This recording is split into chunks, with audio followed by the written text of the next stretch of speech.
Hello students, आज की class में हम लोग प्रमेय संख्या 12 और प्रमेय संख्या 13 को देखने वाले हैं। क्या कर रहा है, यदि दो सर्वांगसम वृत्तों के दो चाप सर्वांगसम हो तो उनकी संगत जीवाएं समान होती है। If two arc of congruent circles are congruent then their corresponding chords are equal. ये हमें प्रूव करना है। चलिए हम लोग यहाँ पे क्या करते हैं, कह रहा है कि यदि दो सर्वांगसम वृत्तों की, चलिए तो मैं यहाँ पे दो सर्वांगसम वृत्त बना लेता हूँ। तो सर्वांगसम वृत्त कब होंगे, जब दोनों की त्रिज्याएं बराबर होंगी, तभी ना ये सर्वांगसम वृत्त कहलाएंगे। तो ये दो सर्वांगसम वृत्त हो गए, इनके दोनों के एक एक चाप मैं बना लेता हूँ। चलिए मैं यहाँ पर एक चाप ले लेता हूँ ए बी और दूसरे वाले का चाप मैं यहाँ पे ले लेता हूँ सी डी। ठीक है, ये दोनों चाप जो है सर्वांगसम दिए हैं। सर्वांगसम होंगे तो बराबर तो होंगे ही। तो हमें दिखाना है यहाँ पे कि इनकी संगत जीवाएं जो होंगी, यानी कि जीवा ए बी और इसमें देखिए जीवा सी डी, ये दोनों बराबर होगा। ये हमें साबित करके दिखाना है। ठीक है, चलिए तो इसका मैं इस वृत्त का केंद्र ले लेता हूँ ओ और इस वृत्त का केंद्र में मान लेते हैं कि ओ डैश है। ठीक है ना जी। चलिए अब इसके बाद देखिए हम लोग यहाँ पे लिखते हैं क्या दिया है और क्या सिद्ध करना है। दिया है हमारे पास, सॉरी दिया है, क्या दिया हुआ है जी, यहाँ पर हमारे पास दिया है कि दो वृत्त है, एक का केंद्र है वो और त्रिज्या है आर, और दूसरा वृत्त है जो सर्वांगसम है जिसका केंद्र है ओ डैश और त्रिज्या है यहाँ पर हम लोग आर। क्योंकि दोनों सर्वांगसम वृत्त है तो त्रिज्या तो समान होंगी ना जी। ठीक है, इसमें क्या दिया हुआ है, इसमें क्या दिया हुआ है कि ए बी जो यहाँ देख रहे हैं चाप, यह सर्वांगसम है चाप सी डी के। ये चाप ए बी चाप सी डी के सर्वांगसम है। तो सिद्ध करना है, तो सिद्ध करना है, क्या सिद्ध करना है जी, हमें सिद्ध करके दिखाना है कि ये जो जीवाएं देख रहे हैं ए बी और सी डी ये बराबर होंगे। चलिए तो इसमें एक काम करते हैं, थोड़ी सी रचना करेंगे। देखिए रचना में क्या करेंगे, रचना में हम लोग क्या करते हैं कि यहां से ओ से ए को, बी को, सी से ओ डैश को और यहाँ ओ डैश से डी को मिला देते हैं। ठीक है, चाहो तो आप इसे डॉटेड कर सकते हैं, कोई दिक्कत नहीं है इसमें। ठीक है, नहीं भी करेंगे तो कोई दिक्कत नहीं है।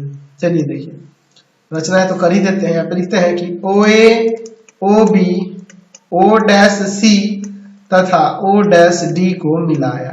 ठीक है ना जी, इतना हम लोग काम किए हैं यहाँ पर। अब इसके बाद हम लोग इसके प्रमाण की तरफ आगे बढ़ते हैं। तो देखिए इसमें हमारे दो केस आ जाएंगे। कौन कौन से, तो एक तो लघु चाप के लिए और फिर जब दीर्घ चाप होगा तब, उस दोनों स्थितियों में देखेंगे। ठीक है ना जी। तो ए बी जब लघु चाप होगा और ए बी जब दीर्घ चाप होगा तब, है ना। यहाँ पे ए बी लघु चाप होगा और सी डी लघु चाप होगा, एक बार ए बी दीर्घ चाप होगा और सी डी दीर्घ चाप होगा। तो यानी कि एक बार ये चाप और ये चाप, एक बार ये बड़ा वाला चाप, ये बड़ा वाला चाप लेके दो स्थिति बनेगी। ठीक है, तो चलिए पहले केस फर्स्ट लेते हैं। केस फर्स्ट, केस फर्स्ट में क्या लेते हैं कि जब ए बी तथा चाप सी डी लघु चाप हो, लघु चाप हो तो क्या होगा, लघु चाप हो तो क्या होगा। तो दोनों त्रिभुजों को देखते हैं। कौन कौन सा त्रिभुज, कौन कौन सा जी, त्रिभुज ए ओ बी तथा दूसरा त्रिभुज सी ओ डैश डी। इन दोनों त्रिभुजों में देखिए यहाँ पर ओ ए जो होगा ओ डैश सी के बराबर होगा, है ना। यहाँ पे लिख सकते हैं, क्यों, तो यहाँ पे रीजन लिख सकते हैं कि सर्वांगसम वृत्तों की त्रिज्याएं तो बराबर होंगी ना जी, सर्वांगसम वृत्तों की त्रिज्याएं। चलिए दूसरा अगर हम लोग बात करें तो यहाँ पे लिख सकते हैं कि एंगल ए ओ बी जो होगा बराबर होगा angle C O dash D की। ये कोण बराबर होगा क्योंकि सर्वांगसम जीवाएं हैं, सर्वांगसम जीवाएं हैं, सॉरी जीवा कह रहा हूं मैं, चाप जो है सर्वांगसम है। तो जब चाप सर्वांगसम है तो इसका परिमाण मतलब लंबाई बराबर होगा, और जब लंबाई बराबर होगा, समान लंबाई वाले जो चाप होते हैं वो क्या करते हैं जी, केंद्र पर समान कोण अंतरित करते हैं, यानी कि एंगल ए ओ बी बराबर हो जाएगा angle C O dash D के। और तीसरा जो अगर हम लोग बात करेंगे तो यहाँ पे ओ बी जो होगा वो ओ डैश डी के बराबर होगा सर्वांगसम वृत्तों की त्रिज्याएं, है ना। लिख सकते हैं सर्वांगसम वृत्तों की त्रिज्याएं, सर्वांगसम वृत्तों की त्रिज्याएं है, इसलिए ये भी बराबर हो जाएगी। तो यहाँ से त्रिभुज ए ओ बी सर्वांगसम हो जाएगा त्रिभुज सी ओ डैश डी के साइड एंगल साइड सर्वांग समता से, सर्वांग समता से ये सर्वांगसम हो जाएगा। जब ये सर्वांगसम हो जाएगा तो यहाँ से ए बी जो होगा सी डी के बराबर नहीं हो जाएगा सी पी सी टी से, तो जीवाएं बराबर होंगी corresponding parts of congruent triangle से, है ना। चलिए अब हम लोग देखते हैं दूसरा इस केस लेकर, केस सेकंड जब ए बी और सी डी यहाँ पर लघु चाप हो, जब चाप ए बी तथा सी डी दीर्घ चाप हो,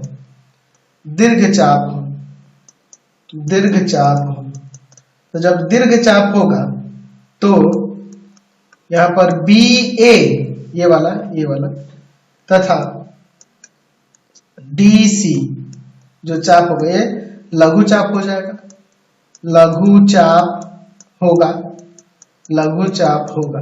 चलिए अब इसके बाद देखिए हमारे पास क्या दिया है कि चाप ए बी जो है ना सर्वांगसम है चाप सी डी की, तो जब चाप ए बी सी डी के सर्वांगसम है इसका मतलब वहां से कह सकते हैं कि चाप बी ए बी सर्वांगसम हो जाएगा चाप डी सी के, ये लघु चाप भी सर्वांगसम हो जाएगा।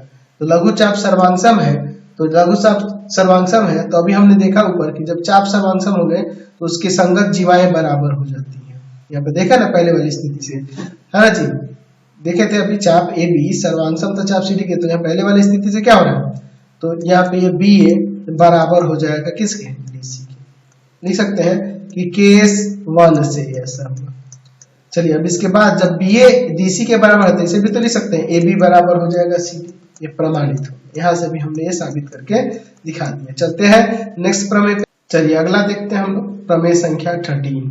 क्या करें, यदि सर्वांगसम वृत्तों की दो जीवाएं समान हो तो उन जीवाओं के संगत चाप, तो वो संगत चाप वो लघु दीर्घ या अर्धवृत्त तीनों में से कोई भी हो सकते हैं, सर्वांगसम होंगे। यानी कि अगर क्या कह रहा है कि यदि दो सर्वांगसम वृत्तों की दो जीवाएं जो है समान है, तो जीवाएं समान होंगी तो उनकी जो संगत चाप होंगे ना वो सर्वांगसम होंगे, ये दिखा रहा है। If two chords of congruent circles are equal then their corresponding arcs, तो चाहे वो माइनर भी आर्क हो सकता है, मेजर भी आर्क हो सकता है या सेमी सर्कल भी हो सकता है, आर कॉन्ग्रुएंट। चलिए मैं यहाँ पर क्या करता हूँ, तो यहाँ पर हमारा फिगर दो कंडीशन से हो सकता है।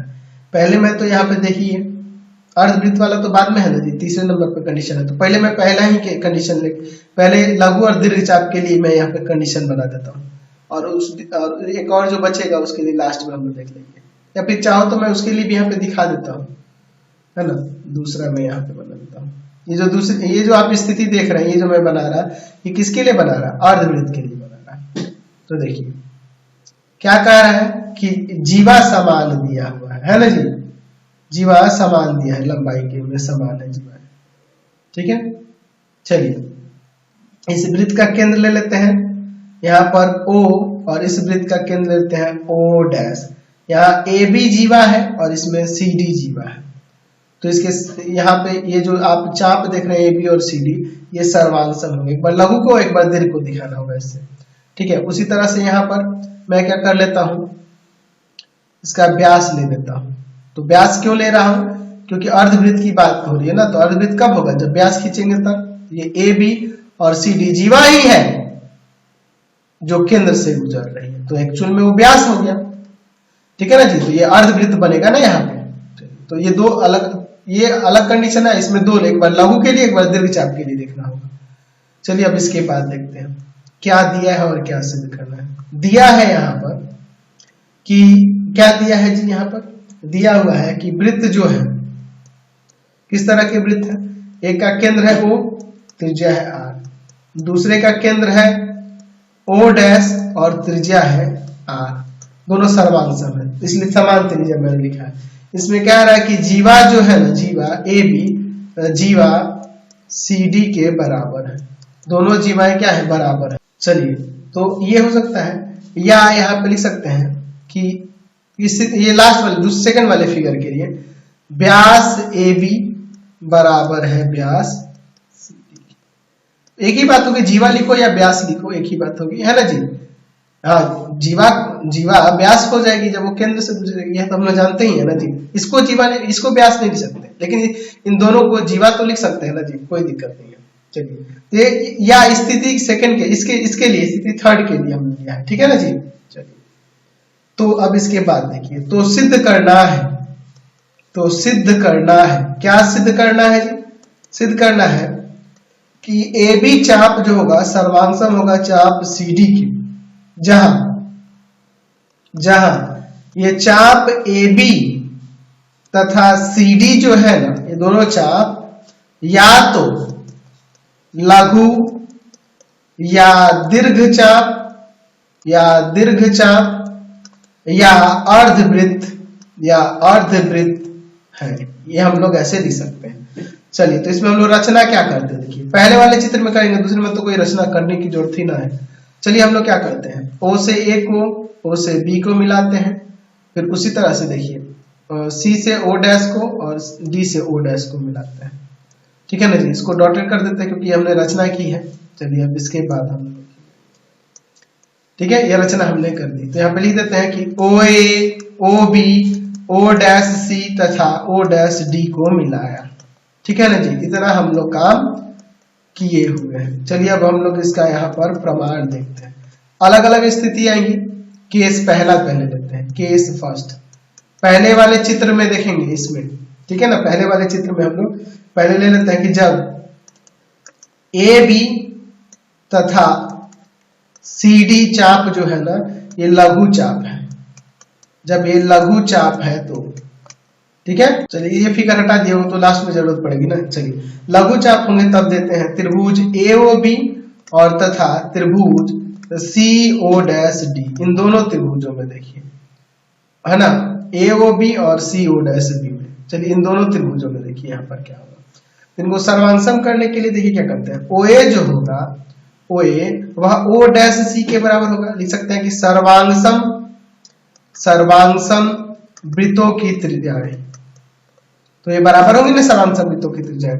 चलिए, दूसरी बात देखते हैं। अब हम लोग यहाँ पर हम लोग दिखाएंगे कि दूसरा जो होगा OB वह O डैश D के बराबर होगा, ये भी सर्वांगसम वृत्तों की त्रिज्या है इसके लिए। और तीसरा AB जो है ना, बराबर दिया है CD के, ये AB बराबर दिया है CD के, जीवा बराबर है ना जी, ये दिया है। तो सिद्ध यहाँ से त्रिभुज AOB सर्वांगसम नहीं हो जाएगा त्रिभुज CO डैश D के, भुजा भुजा भुजा सर्वांगसम। तो जब ये सर्वांगसम हो गया, तो यहाँ पे नहीं लिख सकते हैं जी, क्या लिख सकते हैं जी, कि यहाँ से जब ये सर्वांगसम हो गया तो एंगल AOB बराबर हो जाएगा एंगल CO डैश D के CPCT से। तो जब कोण बराबर हो जाएंगे ये, तो कोण जब बराबर हो जाएंगे, इसका मतलब कि यहाँ वाले चाप की भी लंबाई बराबर होगी, चाप AB की लंबाई जो होगी बराबर हो जाएगी चाप CD की लंबाई के। तो जब चाप की लंबाई बराबर होगी, इसका मतलब ये दोनों चाप सर्वांगसम होंगे, ठीक है ना जी। तो ये हमने दिखा दिया। अब स्थिति सेकंड, केस सेकंड लेते हैं, केस सेकंड। अब हम लोग केस सेकंड में क्या करते हैं, केस सेकंड में हम लोग जब इसको दीर्घ चाप मानेंगे तो क्या होगा, ठीक है ना। लिख सकते हैं कि जब AB तथा दूसरा चाप CD दीर्घ चाप हो, उस कंडीशन में क्या होगा। तो यहां BA तथा DC लघु चाप होगा ना जी, लघु चाप। चलिए, अब इसके बाद देखते हैं।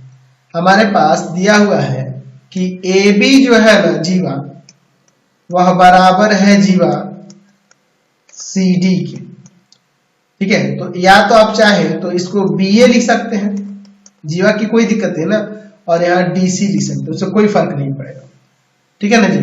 चलिए, तो यहाँ पर जब जीवाएं बराबर हैं तो उसके संगत देख रहे हैं, उसके संगत जो कह सकते हैं चाप होगा वो सर्वांगसम हो जाएगा। देख रहे हैं ना पहली वाली स्थिति से। तो यहाँ पर हम लोग कह सकते हैं कि यहाँ पर कह सकते हैं कि इसके संगत जो होगा बराबर हो जाएगा, या फिर उसकी मेजरमेंट भी बराबर हो जाएगा, ठीक है ना जी। उसकी लंबाई भी बराबर हो जाएगी, सर्वांगसम हो जाएगा या लंबाई बराबर हो जाएगी। तो इसका मतलब क्या हुआ, इसका मतलब हुआ कि इसके संगत वाला कोण यानी कि एंगल AOB सर्वांग बराबर हो जाएगा एंगल CO'D के, या फिर BOA भी लिख सकते हैं, एक ही बात होगी। चलिए तो इसके जगह पे हम ये भी तो लिख सकते हैं 360 माइनस का एंगल AOB बराबर हो जाएगा 360 माइनस का एंगल CO'D, ठीक है ना जी। तो अगर 360 माइनस एंगल AOB की बात होगी तो ये वाला होगा, इसके 360 माइनस यानी कि ये वाला। तो इसके संगत वाली ये जो आप देख रहे हैं, इसके संगत वाली जो चाप देख रहे हैं, वो चाप क्या होंगे, उनका मेजरमेंट बराबर हो जाएगा। चाप AB की लंबाई बराबर हो जाएगी चाप CD के, क्योंकि कोण बराबर हो रहे हैं ना जी, तो इसके संगत वाली चाप भी बराबर होंगे। चाप बराबर होंगे इसका मतलब वो चाप सर्वांग भी हो जाएंगे, ठीक है ना जी, चाप सर्वांग भी हो जाएंगे, ये भी हमने दिखा। चलिए अब स्थिति थर्ड लेंगे, अर्धवृत्त वाली। अब इसमें आएगा केस थर्ड, केस ये थर्ड है। केस थर्ड में देखिए, जब AB चाप तथा CD चाप अर्धवृत्त है, अर्धवृत्त है, तो जब अर्धवृत्त है तो यहाँ पे कह सकते हैं, जब ये अर्धवृत्त है तो दोनों अर्धवृत्त है ना, यहाँ लिख सकते हैं कि AB है ना, यहाँ पे अर्धवृत्त अर्धवृत्त अर्धवृत्त अर्धवृत्त AB तथा CD समान त्रिज्या वाले सर्वांगसम वृत्त के भाग हैं। तो जब ये सर्वांगसम वृत्त है तो इसका मतलब कि ये अर्धवृत्त भी सर्वांगसम हो जाएगा। अर्धवृत्त AB जो होगा वो अर्धवृत्त CD के सर्वांगसम हो जाएगा। तो जब सर्वांगसम हो जाएगा तो ये अर्धवृत्त सर्वांगसम हो जाएगा, तो ये आप इसे ऐसे भी तो लिख सकते हैं कि चाप AB सर्वांगसम हो गया चाप CD के।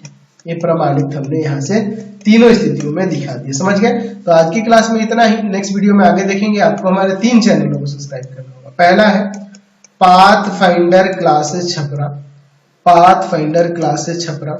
दूसरा है आपके पास भारती भवन रविकांत सर, भारती भवन रविकांत सर।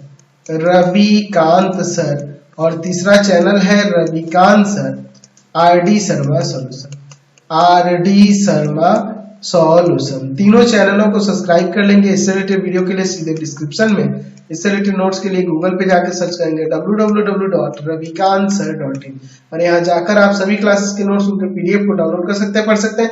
इंस्टाग्राम और फेसबुक पे जाकर पाथफाइंडर क्लासेस छपरा को लाइक एंड फॉलो करना नहीं भूलेंगे। Thanks for watching the video. Comment करके जरूर बताएं कि हमारे चैनल के वीडियोज आप सभी को कैसे लगते हैं। Thanks for watching.